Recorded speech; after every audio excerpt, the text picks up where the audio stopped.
This is yet another look at some throws by Lamar Jackson. These are, of course, from the 2019 playoff loss to the Tennessee Titans.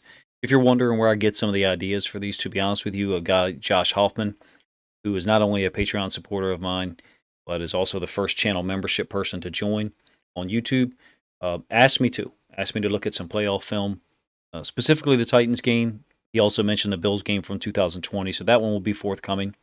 I've been doing a lot of one play reviews of Lamar. This one originally wasn't my intention was for this to be a one play review. As I went back and watched that game again, specifically the first 7 possessions, maybe the first 6 possessions. I ended up expanding this video to 5 throws from Lamar Jackson in 2019. Some good, some bad. One exceptionally good throw, if you ask me, it'll be the first one I show. And then the fifth one will be one that's a little controversial. Let me rephrase that. It'll be one that people have multiple opinions of. So if you have other ideas for videos, of course, give me the suggestions. If you're not a channel member or Patreon supporter, doesn't mean that I won't do so. Hopefully, I've done that plenty of times. Anyway, regardless of whether someone supports me, through a $2 donation per month or $5 donation per month, or not at all, I've tried to complete videos as they're requested. This one was interesting. It's obviously been covered a lot by myself and others. Interesting to go back and look at now the coverages that the Titans were playing. And I'll try not to digress, as I always do, about the coverages and maybe what our coaches were thinking. Because, again, we're focusing on Lamar's throws here. I think you'll see one that's a little behind a receiver, maybe, and then dropped. And then I think you'll see another that's slightly high. And that'll be the one that I think people will have different opinion of. This first one is going to be a bunch formation. So you got 3 receivers to the right. We start off with the back to the other side. If you've watched this channel at all, you know I call that bunch right B. B meaning the running back is away from the bunch. We motion him over to A. And one of the things you notice in this game a lot is Tennessee players had done their homework. This guy is pointing to the defense's left, the offense's right, and he's right. He's correct. Normally, when Greg Roman lines up the running back on the same side as the bunch, the running back is going to release out either into the flats or run a zig route, but at least begin his route to the opposite side. You can see number 24, the safety, is indicating as such. This is an unbelievable throw, if you ask me. You'll get the end zone angle here, so you'll hopefully gain as much appreciation of it as I have. And then I'm going to actually pull it back to the all 22.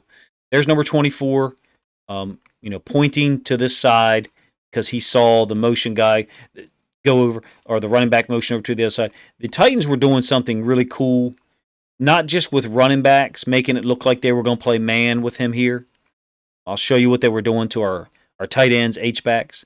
But in any case, it's a cool release here by Andrews, and I think the other tight end is Hurst, but I could be wrong. Andrews gets redirected heavy. Heavy hands here, which is what you want your inside linebackers to do. Heavy hands, be physical, especially within that 5-yard radius, right? Be physical, knock him off his route. But I like the staggered release here.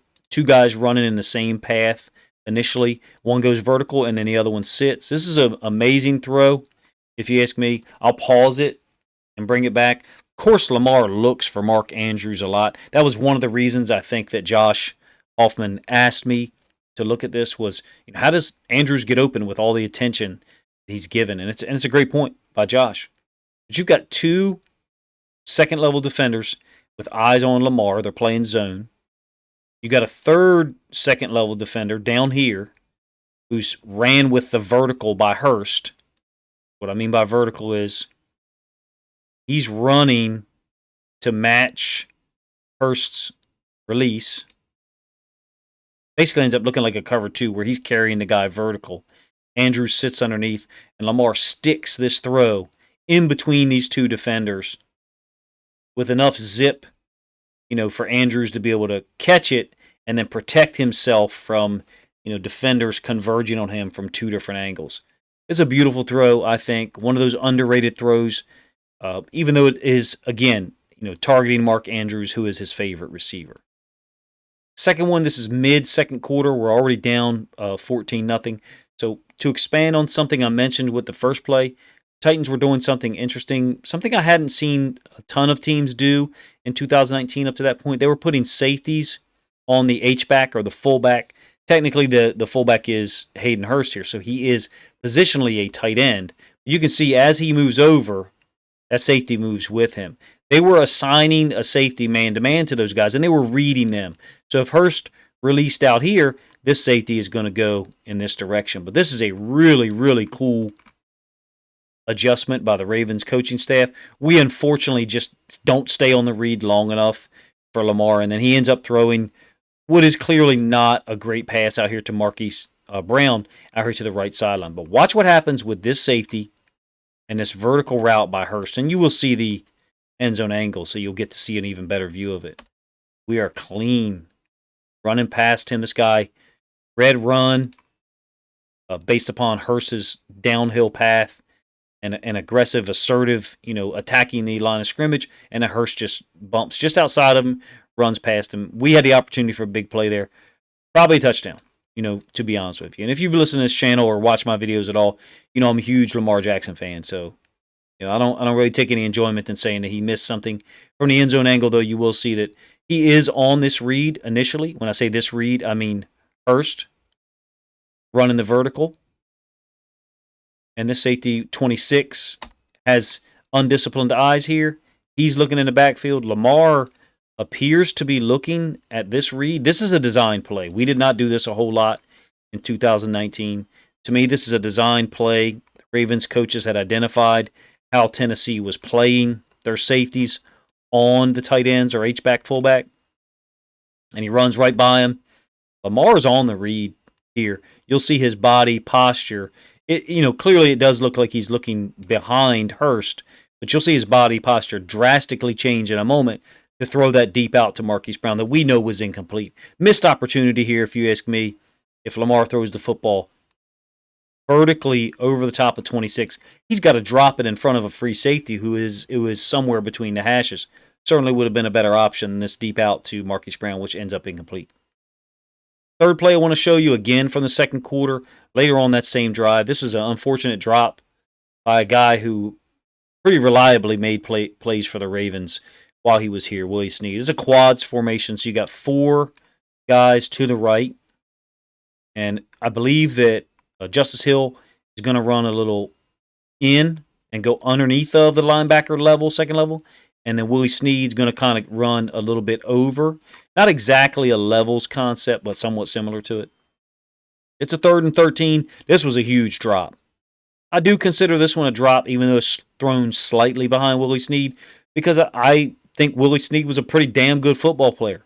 And I think he catches this ball like 98 times out of 100. But you can see one of the elements that Tennessee did was they switched coverages a lot. Now we'll do a really, really in-depth video on the coverages that the Titans used in 2019, the Bills used in the 2020 playoff game. Compare them to how the Bengals played the Ravens in Week 7 of 2021. 3-man rush. Number 54 is spying Lamar. Justice Hill running the under. And Snead going behind the linebacker level. Ball is thrown slightly behind Willie Snead. I will admit to that. I still think it's a catchable ball. To me, this is a drop. Balls actually he doesn't drop it once; he drops it twice, and that's difficult for me to say. If Willie Snead or anybody that represent him or care for him ever watched this video, I certainly would not want to come across as disrespectful to him. I think Willie Snead is a Raven. I think he blocks well, plays with a lot of passion, made big plays. This is something that, to me, 3rd and 13, Willie Snead makes this catch in the NFL 98, 99 times out of 100. So it pains me to show you this one. Is Lamar, would Lamar have liked for the ball to be here? Of course he would. But I don't think this is a poorly thrown football. Definitely gave Willie a chance to catch it and maybe convert to get the first down, on a 3rd and long, 3rd and 13. Split field or quarters coverage here. I do use those terms synonymously, and a lot of people don't. That's okay. We get a vertical by Miles Boykin. What that does is it isolates, I think it's Nick Boyle here on this safety down to the bottom side of the screen. I'm sorry, that's Mark Andrews. Nick Boyle was up to the top side of the screen. It's a great concept against quarters or split field coverage. This goes against the narrative of Lamar throwing, back when that narrative was something that people talked about. Lamar only throws to the middle of the field. He can't complete passes outside the numbers. Of course, we know in 2021, his statistical breakdown was almost exactly the opposite. Didn't do as much damage deep middle, did a lot of damage intermediate middle, but threw the ball exceptionally well outside the numbers. I don't know what his stats were out there, but I know they were way better than in previous years. So you're getting a vertical by Boykin, and that's being covered up by the corner. So then the safety is jumping or running down on top of Andrews' deep out route. So a quarters or split field coverage where the corner is taking all of number one if number one goes vertical. And then the safety's running with Andrews. It's not bad coverage. He's recovering, obviously. It's not bad coverage. You'll see from the end zone angle, it's a really, really well thrown ball by Lamar on a 2nd and 10. We know that it's zone based upon the fact that on motion nobody went with Mark Andrews. Tennessee was being really versatile though. They were using inside linebacker to walk up and play outside. Sometimes they would leave those three in the box together. If we didn't motion over this way, they could have kept these guys here. And so they did a lot of versatile things. They were very multiple, and I thought showed us a bunch of different looks that made things difficult for us. No play action. Again, a 3-man rush. Lamar's got plenty of time. Even back then, he showed if you give him time, he's going to eat you up. He is. 2021, he did that. Now, this ball is thrown like 8 yards, 7 yards from the sideline. So, again, it goes against that narrative that was predominant back then. Lamar can't throw outside the numbers. Another thing to kind of expand upon, if you give Lamar time, he can eat you up. Think of the coverage that really gave the Ravens problems in 2021. It was, sticks, blitz, zero, bringing heavy pressure. Not giving Lamar time, making him get the ball out of his hands quick. Kind of similar to trapping the ball handler in a pick and roll scheme in basketball. Getting the hands out of the great player. Teams saw enough of this in 2021, similar to that play, that they decided, hey, we're going to go ahead and just get the ball out of his hands quick. Great throw, obviously going to, again, his trusted target. Last throw I'm going to show you. I expect this one to be a little controversial. People have different opinions than me. It is 13 personnel. So you got a tight end down here in the slot, which I think is Boyle. You got 2 tight ends up here, which I think is Hurst and Andrews. You guys know the play that's coming. It's at the end of our first possession.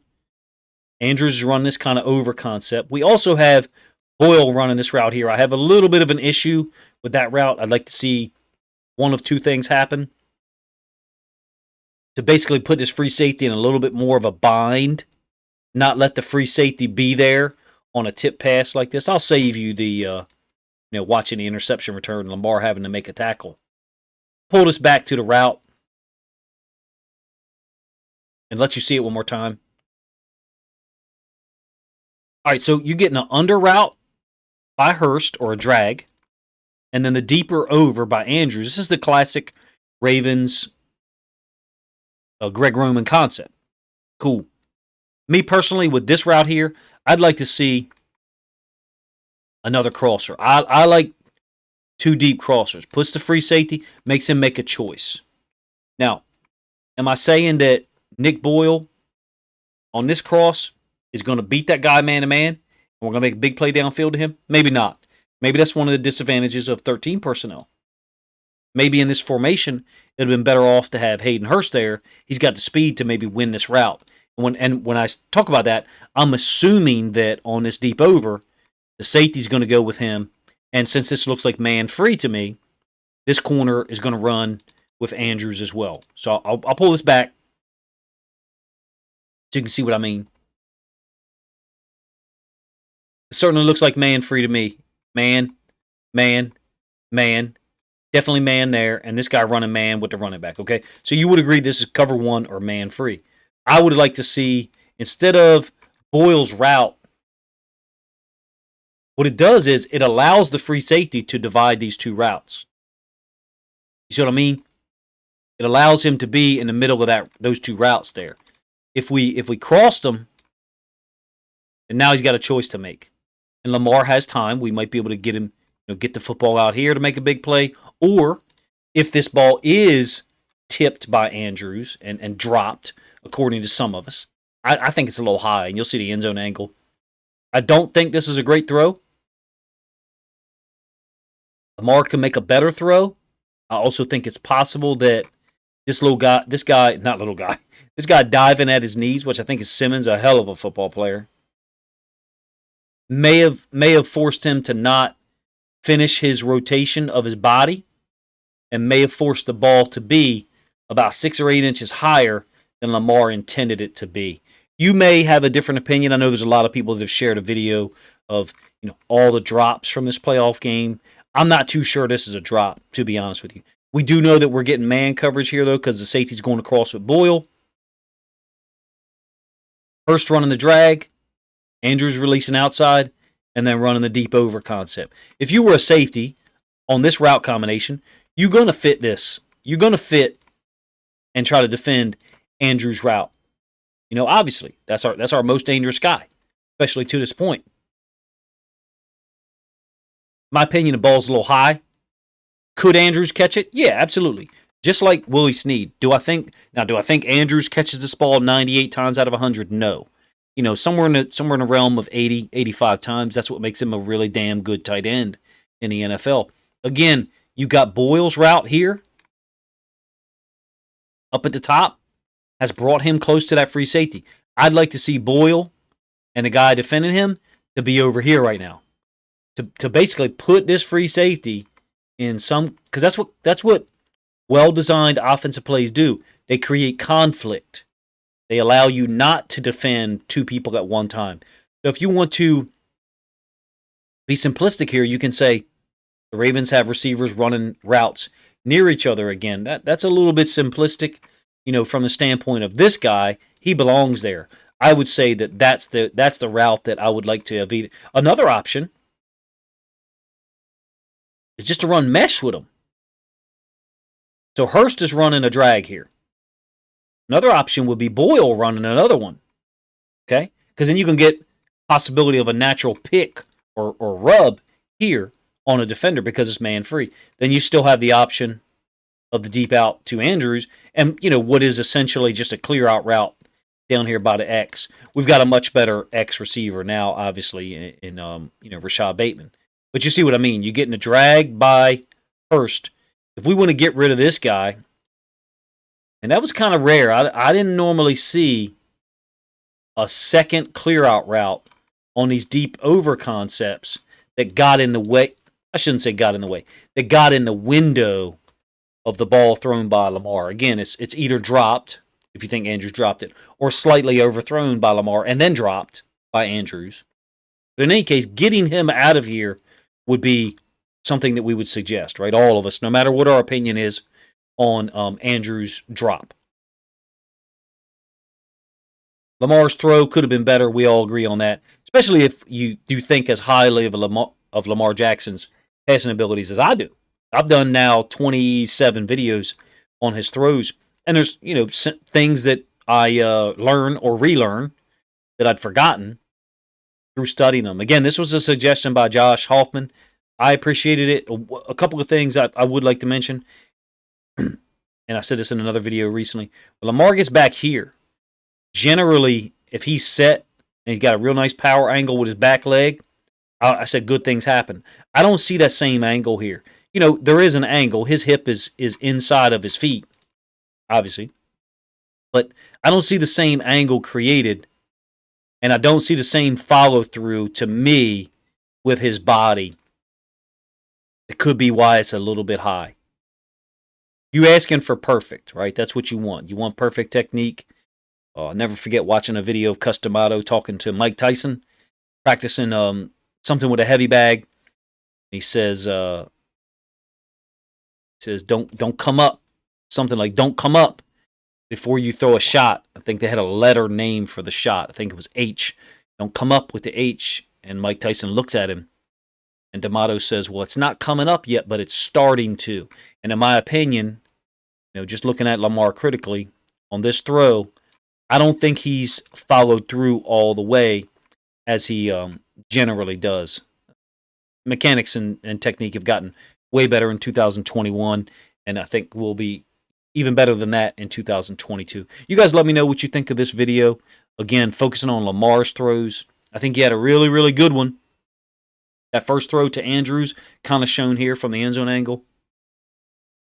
The throw to Snead is slightly behind Snead. Yeah, it is. But I still think it's a very, very catchable ball. And even this last one to Andrews, I think is catchable. But to call it an out-and-out drop by Andrews and apply all of the blame to Andrews, I struggle with that. Even the Snead situation, there was a little bit of blame to be applied to Andrews. I think that Snead's hands on that particular catch are reliable enough that reaching back behind his shoulder is something that he did, many, many times in his Ravens career. Let me know what you think of these throws that I showed you.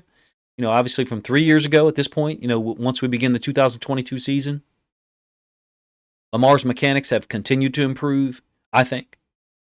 We had trouble with one or actually two particular coverages last year in 2021. That'll be the focus of a different video that, again, Josh recommended. And once a YouTube channel member recommends a video, I'm on it. That's what I'm going to do. People that are giving $2 a month or $5 a month or in some cases $10 a month, I'm going to go ahead and try to give those people what they ask for. So I appreciate, you guys checking it out. If you've listened this far, please let me know in the comment section what you thought of the idea of the video. And then also what you thought of some of my breakdowns. Was 5 throws a little too much? Probably not. If you're watching at this far, if you're still listening, then you probably like watching as many throws from Lamar as possible, especially the good ones like the first one I showed you. Appreciate you guys' time. If you haven't subscribed to the channel, please do so now.